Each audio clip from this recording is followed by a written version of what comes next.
it was nothing.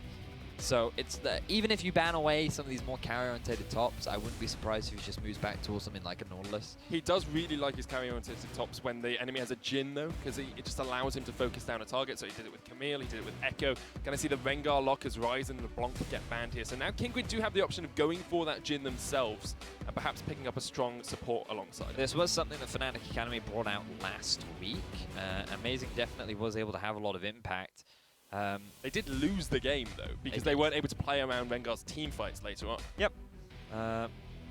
I agree. Thanks. And I actually think Kinguin, we talked about adaptability in draft and working out how to play around Amazing. They seem to have done that here because they get the Ashe and the Malzahar straight away into a Rengar, and they can try and lock him down if he jumps in. I love Malzahar into Rengar. We've seen it a lot in the LCS as a main counter pick. We saw it at IEM as well. It's one of the reasons why a lot of European teams actually struggled against some of the Eastern teams because of their ability or their priority on locking down this Malzahar champion. So Kinguin already coming in with a plan, expecting the Rengar, already picked up a bottom lane that not only has strong pushing power, but also is great at dealing with this pick power. The answer for Fnatic, though, is the Tahm Kench, great into the Malzahar in general, because you can just gobble up the person that gets targeted, unless you are the focus, which is something that you really have to do if you are going up against the Tahm Kench. And going to be Gragas once again taken up towards that top lane, we assume, for Ice Beasto. I would have liked to see him perhaps something slightly more aggressive, or even just picking up your jungler Whoa. We saw a Gragas get a solo kill onto Renekton last game. That not aggressive enough for you, fam? That's what I thought. Now, moving on to the bans. I like the way you dropped your pen when you did that. Like, drop the mic. I was actually just swapping. Yeah, I have different coloured pens for my draft. Fancy people here. Fiora ban here from Kinguin. Fnatic looking towards the jungle, taking away Tabasco's Lee Sin. He has played consistently these aggressive junglers, but still has the lowest damage of any jungler across the course of his games. That sucks. Yeah, it does. It does. I think Tabasco is really a focus for Kinguin. You need to work out why he's not ticking over like he usually is. Well, so far, the jungler has not been locked in. A lot of the early game junglers have been taken away from Fnatic. I wonder if he's going to move over to Kha'Zix. We did see him bring out the Ivern early on in the split to not great effect, but that's not to say that he hasn't improved since then. If you are Kinguin, I think you should lock in your jungle right now. Kha'Zix, in my eyes. Oh, Graves as well. Graves. Of course. Makes a lot of sense. I think it does fine into Rengar. I actually had a great conversation with Trick, who said that ever since the Kha'Zix and Rengar nerfs that happened on 7.3, Graves has actually been just naturally a much better pick because he can trade very well into them. The Thali build is good. His team fighting is just that much stronger. He has better early wave clear, or jungle clear, sorry. So I think it's a fine pick. And I think that right now, Kinguin are building themselves a pretty solid team fight comp. Yeah. They have a lot of map moves. They have a lot of ways to start fights. But there we are. There's that Nautilus pick that we were talking about for King. It's very safe, very easy for him to execute on. Does fine into the Gragas. They both match in terms of push. So now if you're Fnatic, you're just looking to round out things for mid laner. I want to say Cassio. I'm going to it would be Ryze if Ryze wasn't banned, because Niski's picked Ryze in 5 of his 8 games. He's going to go for the Syndra instead, it looks like. He's played this once before. Didn't have the best of times on it, but does give you a strong mid laner. And now Kinguin will need to look to see if they can get push priority on that mid lane, have something that can deal with a Syndra well. Please do it, please. Because this is... Your reaction to that? Because... Like a child seeing a Nintendo Switch in their living room. I got baited so hard. No! Because I'd done so much research on Aurelion Sol as a counter pick to Syndra. It's even in my picks to watch video. I was like so expecting the Flash Wolves to bring it out, and they never did. And I thought Sevex would be my guy. I thought he would do it. Right in the heart. Just right in the heart. No, Sevex goes for the Oriana. They've got a great ball delivery system here with the Graves, with the Gragas. Get that into the midst. It's not a Star Forger, is it? Anyway, yes, Oriana does fine into Syndra. The biggest thing you have to be concerned about is that Oriana is fairly low in mobility, so if you do burn your flash, it's very easy for the Rengar and Syndra to set up ganks later on into the game. Team fighting is very good from the comp. You've got Ashe as an initiation. You've got Gragas flank too. A lot of great team fight damage with the Graves and the Oriana. And I feel like Kinguin have very often drafted towards mid to late game team fight comps. The big problem is when it comes to these playing around objectives and actually committing or whether or not to go for a fight, the setup is often what's been debated by the team. But now they're going up against Fnatic, who have had shaky performances. But when you look at their investment, I wonder if they are going to invest a lot of time into their top side, because they do have the Nautilus. And is that someone you really want to try and snowball? I don't know. I think there's going to be more of a focus from Amazing onto Nisqy, and this will be a great way to see how much Nisqy steps up, because as a mid laner, he's not someone that's really impressed me. Right, if you want to get involved, make sure you tweet at us with hashtag EUCS. If you think Fnatic Academy are going to win, hashtag FNA win. If you think Kinguin are going to win, hashtag KGN win. We are on to the Summoner's Rift for what is going to be our final series of the day. However, perhaps not the final series of the EUCS split, because tiebreakers are still on the cards here, VODS. Yep. Well, we won't know after this first game. One team will claim victory, that is for sure. That's years of like color casting knowledge condensed into one moment. It's almost like play-by-playing a blue buff. One team will claim victory at the end of this game. Yes, they will. One man, one League of Legends team. Kinguin will have the motivation to do it. Hatchie, their coach, actually put out on social media this week that he really values the amount of motivation his team has when facing up against these bigger teams. They're a team that want to win. When they wake up. Yeah, when they... Okay, do you want me to read the exact quote? We're going to go with the exact quote. Every day, Hatchie wakes up and sees motivated faces on his players. They really want to win, and they really want to show they can compete in the LCS one day. Well, they're going to get the opportunity to do so. They are going up against Fnatic Academy, and I don't think anyone can question them if they do get themselves this victory here. They will be solidifying themselves a playoff spot if they can get the 2-0, that is. And that's really what you want going into playoffs, a convincing victory in your final series of the split. But I'm sitting here wondering, what is a motivated face? Do you have one? You have one a lot of the time. Do I? It's an enthusiastic, energetic face. It shows that you're ready and willing to face the day. Nice. Not like Tom. Actually, it's a little bit like Tom's face. Because Tom has this like big grin. It's like, yeah, guys, we're going to do this. Yeah, going to devour people. That's your Tom Kench impression. I can't do impressions. Yeah. You do your Tom Kench impression. Give me that American accent. Wait, it's like... Southern drawl. Wait, I need like a phrase. Wait, what's a Tom Kench phrase? Call me king, call me demon, something like that. Call me king, call me demon. That was awful. No, it was better than yours. I wasn't doing an impression. I was just using voices. Okay. Anyway, okay. The push advantage here is in favor of Kinguin, as you said. D-Lord actually taking Malefic Visions here first, just for a little bit of extra harass. You do see sometimes people take Voidlings, but very difficult to get them to actually focus down on the target you want them to push into. Great color point. Loved it. What do you think about mid lane? Oh, well, I think, you know, the Orianna-Syndra matchup is pretty even, in all honesty, early on. Orianna has the shield, so Syndra, if she puts down Dark Spheres, will struggle to trade in. Really what you're waiting for is the level 6 spike coming out from Nisqy. If he can get Sebex to burn his shield early on, then pop the Unleashed Power down, he should be able to win it out. But, of course, Orianna provides more utility later on and is better usually in teamfights. The problem you have as an Orianna is, or as a Syndra going into the Orianna, is the fact that some Oriannas will actually take a couple points in their E to get those. Oh, you mean the command protect? The command that protect. I was talking about, yeah. Yeah. To get better resistances, so that if you then go for the stun, then you're able to react, and it makes the Unleashed Power a little bit less potent. But the problem you have is that you don't have the same sort of pushing power. What you want to do with an Orianna is, if you want to play aggressively, you should actually just be leaving your ball on the caster minions at all times. So that every time the enemy tries to move up and farm, you can end up punishing them for it. Now, speaking of punishing... Amazing being very aggressive here. Does manage to take away one of the Krugs with his smite, but forced away. Kick is pushing up that lane into the Gragas with the Riptide. Meant that Amazing could go that far into the enemy jungle. Actually, push priority is in favor of Fnatic on the top side of the map at the moment. That's just the nature of Nautilus. He's doing a great job of just spamming that E, clearing out the minion waves, forcing the Gragas underneath the turret. This is enabling Amazing to go aggressive, as you were saying. And now we just see just a lot of trading happening all over the map. Interesting that Nisqy's actually going for a very early back, picking up a bit of control warding. Control warding? I don't know. Control light, mate. Yeah, control light, that's what I mean. What would you call that, like red light? It's good for your skin. I don't know if I'd want to say that there's... Because then you'd have like red light districts on the map, wouldn't you? Which you definitely do not have. But the double ring, the Doran's ring, that's the word I'm looking for, actually gives you a lot more potent power early on. It will delay your item spike, but you make the trade-off in order to get you a little bit more mana sustain during the laning phase, as well as just having stronger trade, which is kind of what you want against an Orianna, because the early laning phase is the best window where you can look to try and abuse it. Interestingly, we've actually seen both these junglers spend a little bit of time top early on. Tabasco now is down towards that bottom side of the map, but just seems to be power farming more than anything else.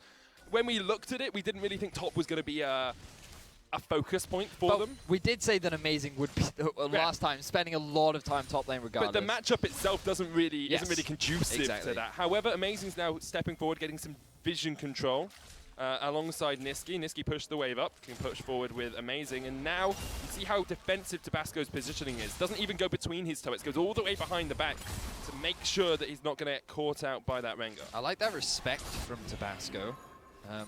Really identifying that he doesn't have control over his jungle right now, and he doesn't want the potential risk of a collapse, especially with Kikis pushing up top and Nisqy pushing in mid. There's also awareness that the red is going to be respawning fairly soon, so Tabasco just doing what he can to clear out the ward. He did spot out that control, so that will be taken off the board. And now, if we're looking at where the early ganks are going to be, again, Amazing's trying to rush level 6. Tabasco very much power farming. He needs to try and get himself that early Tracker's Knife so he gets some vision on the board. Look to set up for where Amazing tries to gank it. When playing against a Rengar, in my opinion, the best way to deal with Rengar is to play in a similar way that you do against Evelynn. So you actually ward the camps rather than like entrances to jungles, because that's where you're more likely to spot the Rengar out, and you can better predict where he's then more likely to gank. Tabasco trying to focus up towards the top lane. Kikis was able to sense something. He had his sonar on, using that Nautilus. Was able to perhaps understand that Tabasco would have been around the corner. But I want to come back to the point that Hachi was making about his team, because Kinguin is an all-Polish lineup. It's a very new lineup as well. A team that doesn't have members where you look at them and say, yeah, I know that name that well. You know, Woolite and Sebex probably are the only two names on that most people will know. The rest of their team are quite new and not well known on a public stage. Compare that to Fnatic Academy. Mr. Rales, Cly, Amazing, Kikis, all of these guys have played at the highest level before. Just leave Nisqy out of there. Nisqy is a strong player, but he never made a name for himself on the LCS stage. That's fair. That was the point I was trying to make. Yep, that's very fair. I think Kinguin here will be quite happy with the way this early game's gone, although now they're perhaps starting to lose a little bit, as Amazing shows just what a strong jungler can do. Well, he's just taking advantage of the fact that the bottom lane of Kinguin had backed. He wanted to try and invade, get a bit of deep vision. Coincided with the fact that the blue was up and available. But this dragon is very risky. It's not going down especially quickly. And notice that the collapse now is actually coming in from Kinguin. Actually, they're going to spot this in time. No, they're not. I don't think so. Demo didn't get into the river, obviously didn't want to push too far forward, and Fnatic Academy get an Ocean Drake, which a lot of people are saying now that it's the strongest Drake you can have early in the game. Early on, it definitely has a lot of value, but I think that all dragons are equal in their own right. So I think that any dragon has its uses regardless of at what point in the game you get it. I believe in nurturing the struggling young. Okay, no. For too long, dragons have suffered resentment. For too long, the Cloud Drake has been pushed under the other drakes. It's like the ugly duckling, but not anymore. The ugly duckling will come to the front, and he has value that should be accepted and respected. This feels like a point that is made more from a personal perspective than anything else. This is something you've experienced. Stand up for dragons. Because it's Welsh. I think though, like, as much as I agree with you that some dragons are equal, yes. Okay, all dragons are equal, but some of them are much more situational than others. Sure, situational is fine. And in 99% of situations, I'll take an Ocean Drake over a Cloud Drake any day, and Fnatic Academy will be happy to get that one under their belts. Either way, they've got a 300 gold lead. I'm not going to let you talk about nurturing the young Cloud Drake anymore. Dragon has been taken, is the point. They got it for free as well, which is even more important. And now we need to see what the junglers are doing. Level 6 has been hit. Never mind junglers, trading up in the top lane. Never mind, that's not trading. They're exchanging blows. A gentleman's croquet match. Gentleman's croquet match. Yes. Except they're hitting each other with the croquet hammers. Yeah, but it's gentlemanly. Okay. They bow their top hats at one another. Now look at Rengar. Here we go. This is what we want. Level 6 gank. Let's go. Icebezo still has flash, doesn't have the cast. Tabasco came towards mid, and actually Niski's gone all the way up towards top as well. Kinguin just decided to push out the lane in mid. They won't get too much out of this. They might get some damage on towards the turret. They've spotted Amazing, and actually Icebezo, a lot of respect from him, went all the way back. Amazing can thrill of the hunt in here, and it might be the Kinguin have overextended, but here comes the Abyssal Voyage from Cly and Mr. Rales. Tabasco has to flash, Deadly Flourish not connecting. TP in, cancelled by Icebezo. Really good response from Kinguin.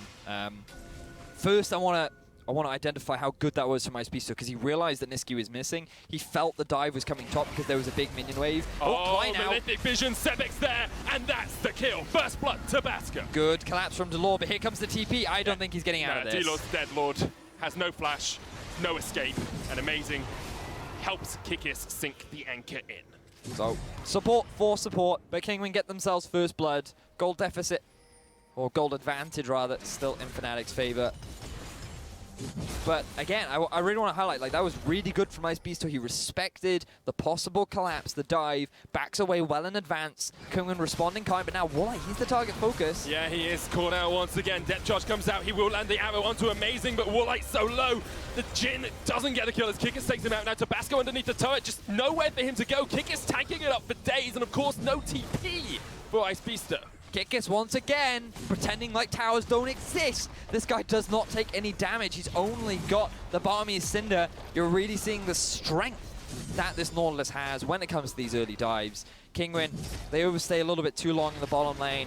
I don't blame them though. You'd think that in a 2 versus 3 with Kikis taking that many tower shots, you'd be able to at least get something back, but they're not quite able to. So just watch this, right? Just watch Kikis, because you can see, yes, there's a big minion wave coming up. Orianna can't make the rotation down. Woolite even knows him. Yeah, okay. That was a mistake from Woolite. That was a big mistake. He took a lot of damage there, eating that hook. All right. Bad Woolite. Bad Woolite. And that's the reason they lost. Well, not the reason they lost, but it was one of the main reasons they lost the game last week as well. White Knight caught him out late game because he pushed too far forward. He still had flash. He still had heal. Woolite, sometimes his positioning really lets him down and lets Kinguin down as well. Well, this isn't a new trait. This was something that Woolite was well known for, especially in summer of last year. Woolite as an individual has always been a little bit overzealous, a little bit too aggressive, but he's always exciting to watch. You never know what he's going to do. My favorite was when he used a Caitlyn E, the Caitlyn net, into a Rumble ultimate. That was special. Hey, sometimes you just, you're a little bit cool, you know? It's been quite cold in Berlin recently. He wanted to warm up his tootsies. Barbecue yourself. Yeah, I mean. This is actually going to be turret going down for Kinguin. They're going to make a 1-for-1 trade with top lane. Tabasco's pushed forward, and actually they might continue to look for the pressure here.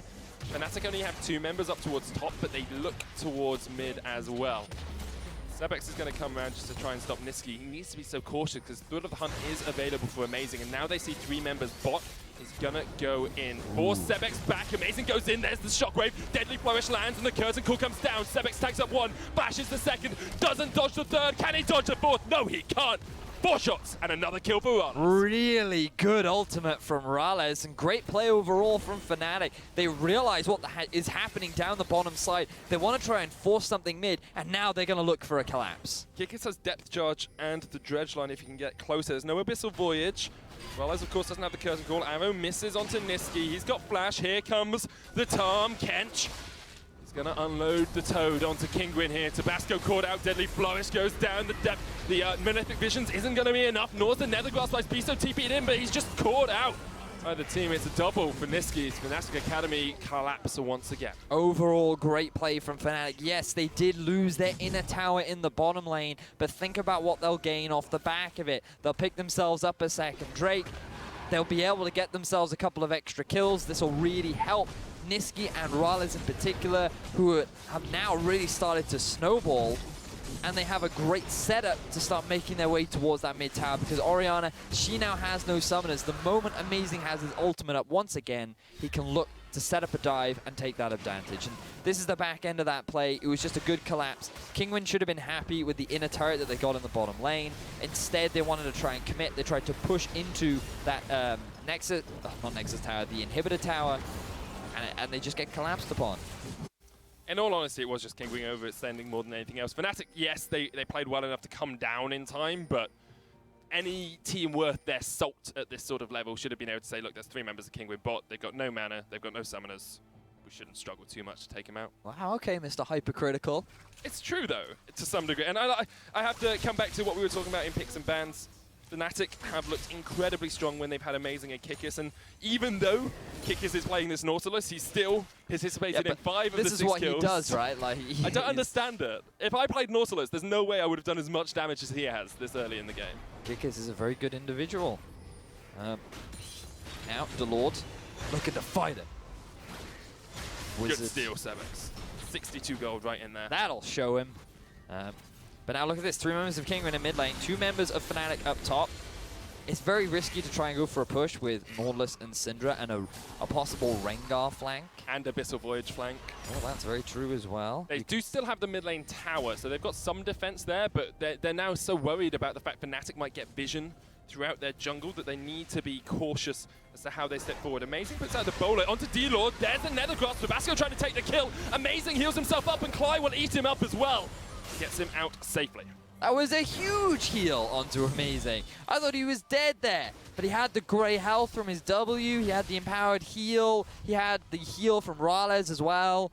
Cly had to flash to save his jungler, so a lot of summoner spells were used, but Amazing does get away with his life, so that's not too bad for the side of Fnatic Academy. Kinguin, though, still struggling to find any real ground on the map.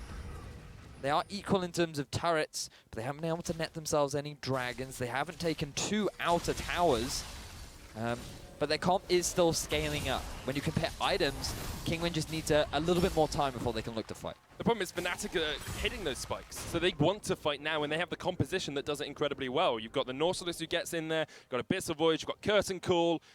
It's so difficult for Kinguin not to fight. We're going to be seeing a lot more defensive Nether Grasp. We're going to be seeing a lot more explosive casts trying to knock Fnatic away, because Fnatic aren't like Millennium were earlier on. They know when they want to take a fight, and they are willing to force it if they have to. Well, Kikis is hanging on the flank. Right now, it doesn't look like Kinguin are aware that he is there. Oh, now they do. Yeah, Spiso sorts him out. Fnatic still looking for that mid lane tower, unable to get it quite yet. I want to come back to Tabasco and Icebeasto. Icebeasto's looked okay this game, hasn't really had an impact. Tabasco, however, at times there's been flashes of brilliance. He's played around Vision relatively well, but when you compare him to the impact Amazing's had, there's just a vast difference. And when we saw Tabasco play incredibly well in CSQ, he was on Nocturne, he was on these champions that had to hard commit. When he's been playing champions that have a little bit more finesse to them, he seems to have struggled. You trying to imply that Tabasco is not a finesse kind of man? I'm trying to imply that he hasn't played well on Kha'Zix, Lee Sin, or Graves this split. So. Which is funny because I felt like that Lee Sin was one of the better champions that he had during the qualifiers. But Tabasco is, in my eyes, a little sink or swim. He's very similar to Pride Stalker in whether or not he succeeds, and I think that is part of the fact that he is still rookie to competitive play. His little mistakes do end up getting punished, and he doesn't fully know how to capitalize on small mistakes that his opponents use. But a lot of that does come from experience playing at this kind of level, and that's one of the advantages of being in Challenger. You do get what is effectively a taste of playing at the top level. Now Niski gets called up. That he does. Nethergrass takes him out. Sebex gets the kill.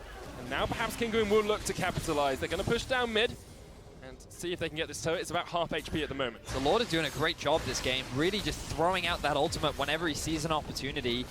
He is being the bid playmaker so far. One of the great strengths of Malzahar is how easy it is to just pick people off. Yep.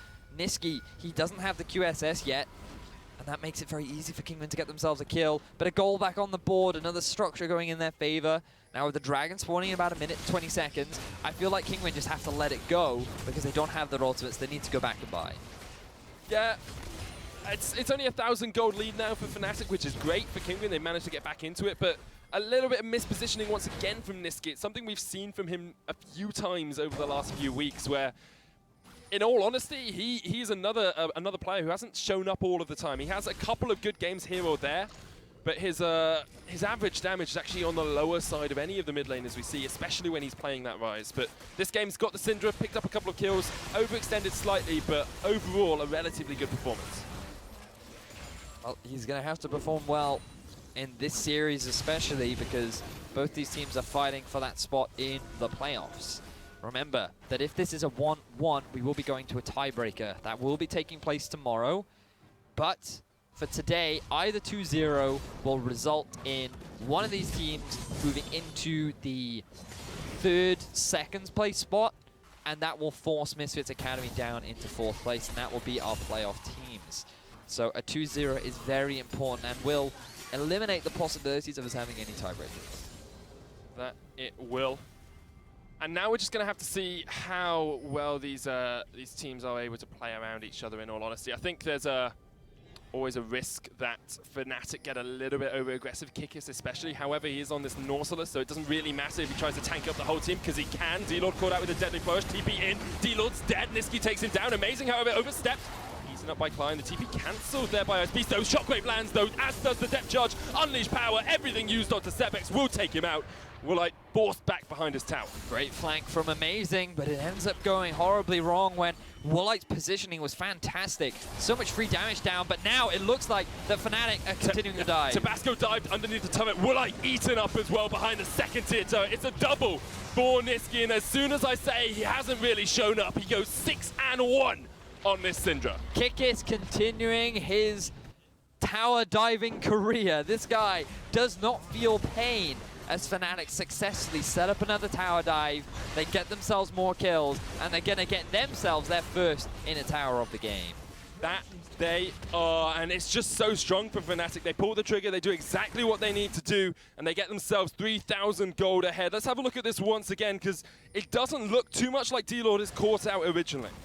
So it's just Amazing coming in from the flank. There's no response from Kinguin. The teleport is coming in far too late, and he ends up actually cancelling it. If he'd committed, this could have been a big team fight win for Team Kinguin, but because they're now in a 3 versus 4, there's no way in which they can win out on this fight. And the fact that the Shockwave doesn't land onto any of the key members of Fnatic Academy means that now a lot of the damage is gone. And Kinguin, they try to defend this tower, which was the mistake. Tabasco, there's just too much pick power. Clay in a 1 versus 1 against Woolite.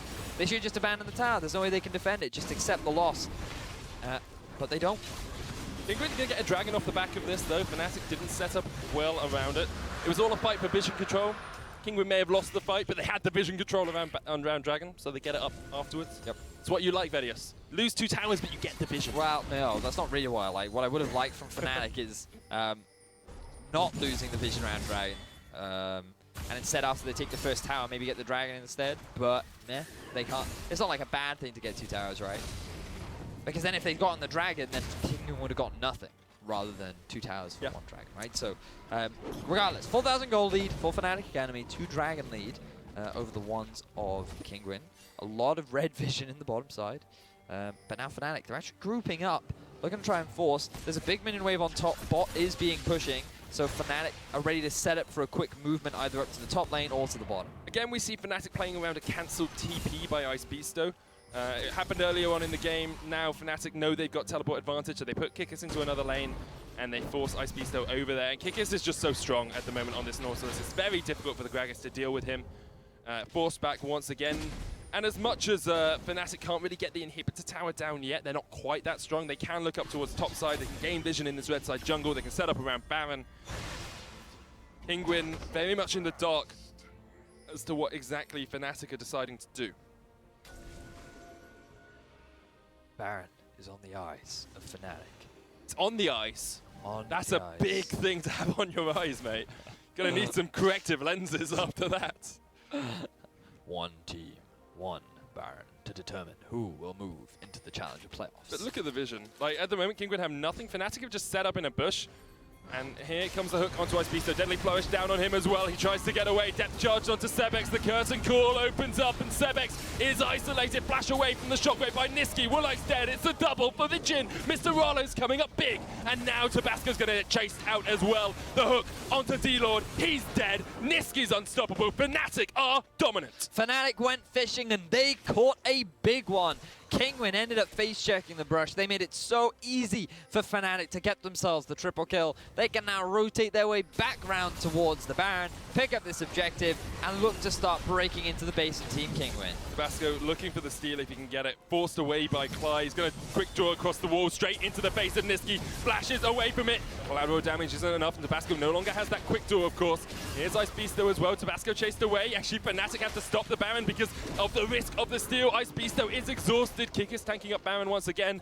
Tabasco's looking for it. The arrow onto Niski! Shut down from downtown. The Baron is still on the cards. Rales almost goes down to the end of the line, but it's the end of the line for Ice Beasto. He's chommed up, and he's taken down by Fnatic. But here comes Sebex. He still has... No, he doesn't. Doesn't have flash. Doesn't have ult. He did have ult. He didn't have flash. Either way, Kinguin, they end up losing the Baron. That is the key thing here.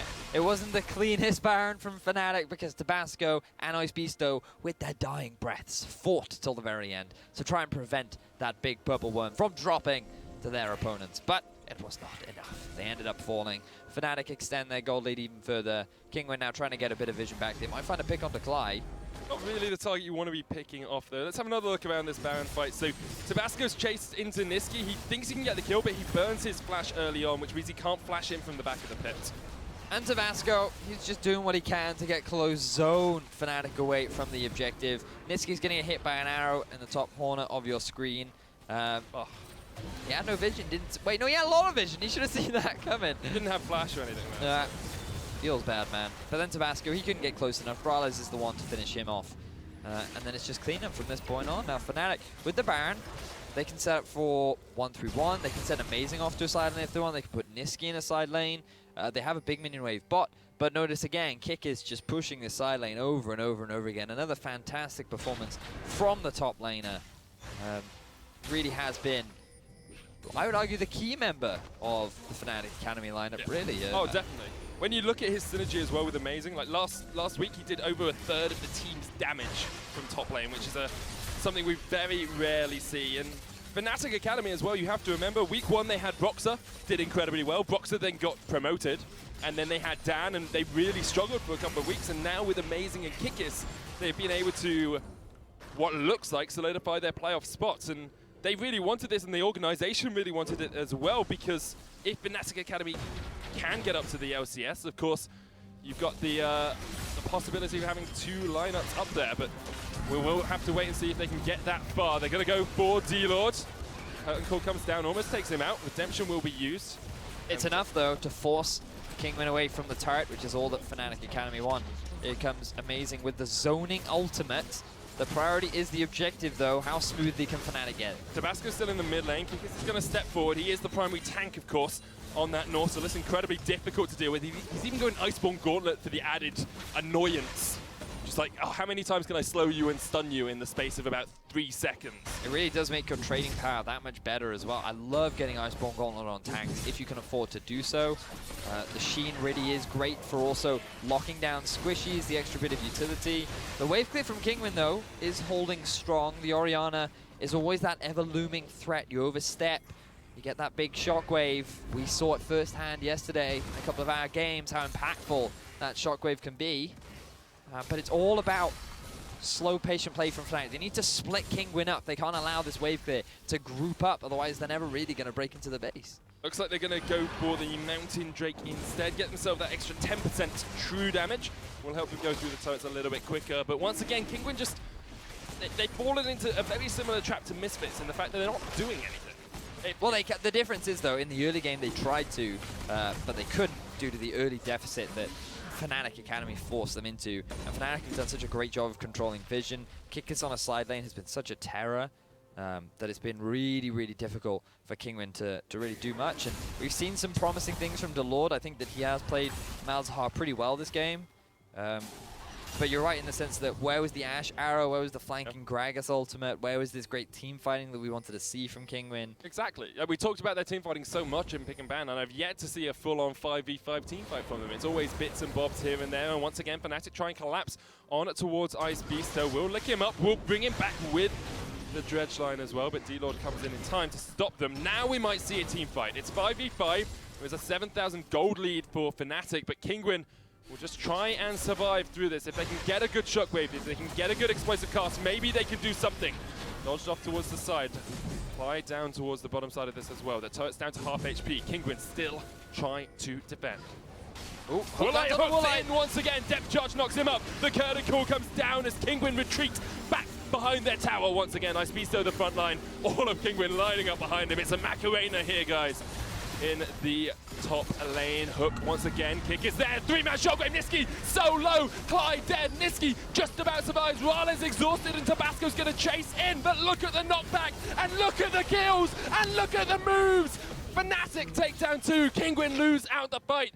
And they once again have to back away underneath this tower. This is the shockwave that you have to respect if you are Fnatic Academy, but now they're going to continue with the aggression. Amazing jumps in underneath turret. Icebeasto still alive. Unleashed power takes him down. 2v4. Kinguin, will they continue to defend? They're so low on mana.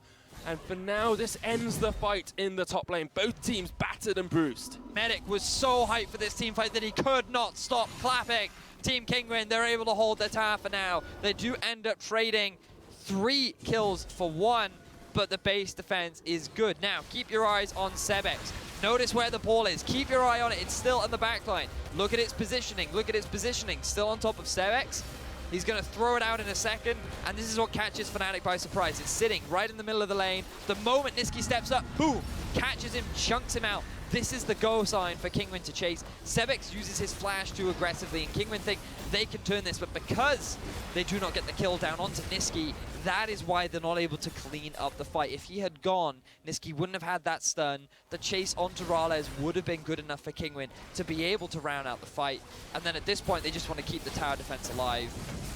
Very back and forth. The cooldown of the Unleashed Power comes back up for Niski, but still, Kinguin keep the tower alive. Fnatic don't want to stay any longer because of the death timers, but now they're straight back up here. Rinse and repeat for Fnatic. Yeah, Sebex and Icebeasto aren't here though, and Kikus will just tank this up. This is tower going down for Fnatic. They continue to extend their gold lead, 9,000 ahead now, 30 minutes in. And they are trying to just starve Kinguin out of this game. Baron's up in 30 seconds once again. Take away the red buff, give it to Mr. Rales. Kinguin, do they look to fight around this Baron, or do they accept they're probably going to lose it and just retreat away? Well, I mean, I feel like you have to fight around the Baron because your team composition is very much for fighting in these enclosed spaces. The Void Staff now completed for Orianna is really going to help, but Fnatic want to force a fight. Curtain call opened up. Kinguin will be able to get out of the back of it. 2 shots. Half his health, and he's going to have to go away once again. There's no flashes apart from Icebeasto for Kinguin, no flashes apart from Clyde for Fnatic. If this fight happens, it's going to be messy, because neither of these teams will be able to position as well as they would like. Amazing's up towards the top side, has of course used Thread of the Hunt. There's no vision once again for Kinguin. It's Fnatic set up around this Baron. Rales perhaps steps forward a little bit too much. Tabasco knocked up. Niski's down low. Tabasco trying to fight against Rales. Kikus is in the front line. Amazing caught up with the Nether Grasp, but Cly and Kikus are just doing so much work. The shockwave does nothing. Fnatic walk away with a kill. It's all about the tanks for Fnatic Academy. They're the main threat that Kinguin is struggling to deal with, because when Sebex and Warlike don't have flash, it becomes so easy for both Amazing and Kikus to just dive onto that backline, provide the CC necessary to just continue chunking them out. Now look, Amazing is the guy zoning away Kinguin, trying to keep them away from the Baron, but Fnatic are just going for the engage. Icebeasto knocked up, Amazing jumps in, he is exhausted straight away. Icebeasto looking for him, can't quite get there, still has the GA if Kinguin want to continue the fray. They will let Icebeasto be the sacrifice for them. However, Fnatic, you have to think, just turn straight towards the Baron once again. They still got Kikus on full HP somehow. I'll look for it. Tabasco could go for the steal. Clyde there, taken low, has the thick skin, of course. Their grey health, heal him up. And Fnatic might decide against this, because Tabasco is just across the wall. The possibility of a steal is ever real in these games. So Fnatic, they get dissuaded. Kinguin just doing what they can to barely stay alive. Every single time it is Fnatic winning out on these fights. Just look at the kill difference, look at the goal difference. Everything is going in favor of Fnatic, but they cannot find a decisive fight. It's never such a clean team fight win that they can transition over to the Baron for a swift take. And that's what making things difficult right now for Fnatic to close out this game. He does have TP. Icebeasto, of course, has lost his GA as well, so Kikus is comfortable pushing out this bottom wave. I want to bring attention to Mr. Rales as well, because it's so often that we go through Fnatic games, and because Amazing's focus is on the other side of the map, we don't actually focus on their bot lane a lot. Mr. Rales this game has had a great game. He's 5-0-11 on this Jhin. Yet to die, yet to get caught out. His positioning in fights is great. Of course, he has Clyde to protect him as well.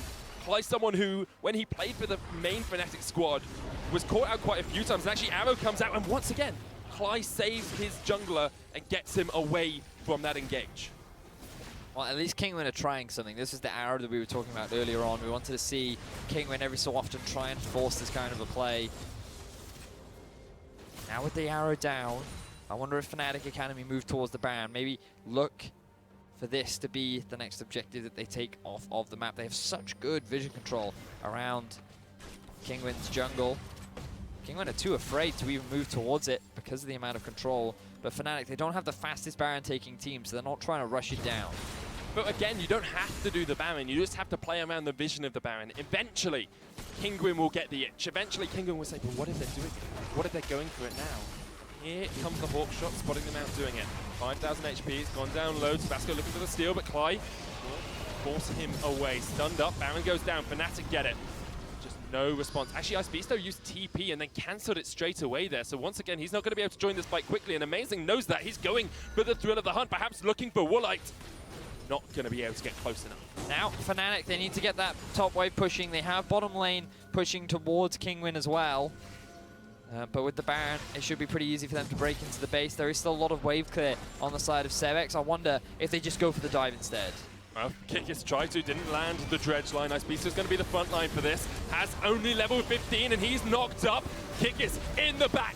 4 members of Kinguin surround him, but they just cannot dent the armor. The Shockwave tried to do something, but it's not enough. Kinguin are losing 3 members down, forced back behind their Nexus towers, and Kikis jumps in once again. He survives through all of it, doesn't even have his G8 down. Fnatic are looking for the win. Fnatic Academy with a very clean dive. Kikis is way too strong for the tower to even deal with, that there is nothing that Kinguin can do to stop this siege. Fnatic likely going to take game 1 of this series. Sevex gets destroyed. Tabasco forced back to base once again. Fnatic turn their eyes to the Nexus and turn their eyes to the playoffs. They win 1-0 versus Kinguin.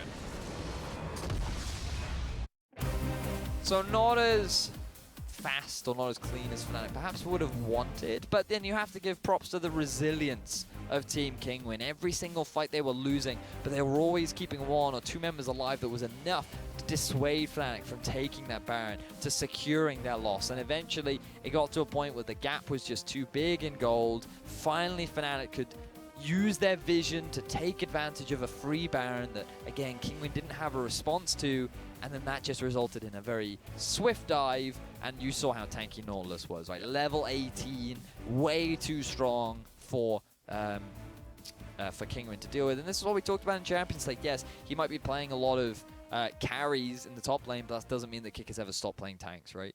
He's just so good at it as well. He and Amazing have this unworldly synergy that even when they don't spend that much time together, when they do, it works out incredibly well. Amazing is so good at utilizing his time early on. He's the strongest jungler in terms of early game out of any of them. Has got fewer matches than a lot of people, so it's a smaller sample size, but still just incredibly powerful. And you have to feel a little bit sorry for Kinguin because they haven't been able to revitalize the form they had in Challenger Series qualifications. I feel if they were playing as well as they did in those qualifications, they would be putting up a much stronger test to these teams. Well, now they are backed against the wall. They need this win if they even want a chance at making it to playoffs, because with a 1-1, you then have the 3-way tie, all on 5 points. Because of how many people are on that 5-point line, means that everyone will be fighting for trying to make it into that playoff spot. But a 2-0 with Fnatic will lock in that final playoff spot, and that's kind of what they want to do right now. Really? They want to get the playoff spot, do yes, they? They don't want to have to play more games tomorrow. Yes. As much as we might like more League of Legends, they just want to make sure it's in the bag. Well, game 1 is in the bag for us, and we'll come back from our break in just a couple of minutes. We'll have game 2 between Team Kinguin and Fnatic Academy. He felt the dive was coming top because there was a big minion wave. Oh, Malefic Vision, Sevex there, and that's the kill. First blood, Tabasco. Gonna go in. Force Sevex back. Amazing goes in. There's the shockwave. Deadly Flourish lands, and the curtain call comes down. Sevex takes up 1, flashes the 2nd, doesn't dodge the 3rd. Can he dodge the 4th? No, he can't.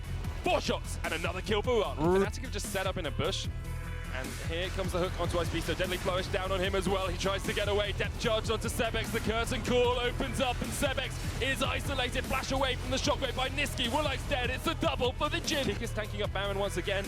Tabasco's looking for it, the arrow onto Niski! Shut down from downtown. The Baron is still on the cards. Rales almost goes down to the end of the line, but it's the end of the line for Icebeast. He's chommed up and he's taken down by Fnatic.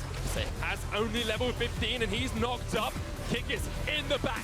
4 members of Kinguin surround him, but they just cannot dent the armor. The Shockwave tried to do something, but it's not enough. Kinguin are losing 3 members down. Fnatic turn their eyes to the Nexus and turn their eyes to the playoffs. They win 1-0 versus Kinguin.